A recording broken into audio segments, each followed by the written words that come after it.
Hello friends, ঘরে শুধু আলু থাকলেই এই রেসিপিটি তৈরি করা যায়। আমার আজকের রেসিপি আলুর দম। আলুর দম রান্নার জন্য এখানে আমি হাফ কেজি আলুকে ছোট ছোট টুকরো করে কেটে নিয়েছি। এখন এগুলোকে তেলের মাঝে মৃদু আঁচে ভেজে নিব। খেয়াল রাখতে হবে কোনোভাবেই যেন আলুর গায়ে পানি না থাকে, তাহলে তেল ছিটে আসবে। 6-7 মিনিট ভাজার পর আলুগুলোকে তেল ঝরিয়ে উঠিয়ে নিব। আলু ভাজার জন্য আমি যে তেলটা ব্যবহার করেছি সবটা এই রান্নায় লাগবে না, কিছু তেল উঠিয়ে নিচ্ছি। বাকি তেলের মাঝে দিয়ে দিচ্ছি 2টো তেজপাতা, 2টো দারুচিনি, 5টি এলাচ ও 1 টুকরো জয়ত্রী, 1/4 চা চামচ জিরা, 1/4 চা চামচ মৌরি। তেলের সঙ্গে একটু ভেজে নিব।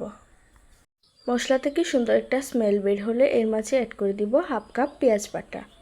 পেঁয়াজ বাটাটা দিয়ে একটু ভেজে নিব। বড় চামচের 1 চামচ আদা রসুন বাটা দিয়ে ভালোভাবে ভেজে নিব। এ পর্যায়ে অ্যাড করে দিচ্ছি 1 চামচ মরিচ, হাফ চামচ হলুদ, হাফ চামচ ধনিয়া, হাফ চামচ জিরা। এখন এগুলোকে তেলের সঙ্গে ভালোভাবে কষিয়ে নেব। মশলাটা কষে আসলে এ পর্যায়ে অ্যাড করে দিচ্ছি 1 কাপ টমেটো পেস্ট, 4-5টি কাজু বাদাম বাটা। এই মশলাটা ভালোভাবে কষাতে হবে। মশলাটা কষে এসেছে, এ পর্যায়ে অ্যাড করে দিচ্ছি পরিমাণ মতো লবণ। লবণটা একটু মিশিয়ে এ পর্যায়ে বেছে রাখা আলুগুলো দিয়ে মশলার সঙ্গে ভালোভাবে মিশিয়ে নিব। এখন অ্যাড করে দিচ্ছি 2 কাপ গরম পানি। গরম পানিটা দিয়ে ভালোভাবে নেড়েছেড়ে দিয়ে দিচ্ছি 6টি কাঁচামরিচ। ঢাকনা দিয়ে ঢেকে রান্না করে নেব। 10 মিনিট পর ঢাকনা খুলে দেখব রান্নাটা প্রায় হয়ে এসেছে। এ পর্যায়ে অ্যাড করে দিব হাফ চামচ গরম মশলার গুঁড়া। আরও কিছুক্ষণ জাল করে নেওয়ার পর এ পর্যায়ে অ্যাড করে দিচ্ছি ধনেপাতা কুচি ও ম্যাজিক মশলা।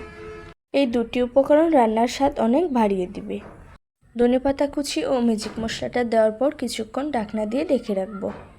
এই তো রান্নাটা পুরোপুরি হয়ে গেছে, চুলা থেকে নামিয়ে নিব।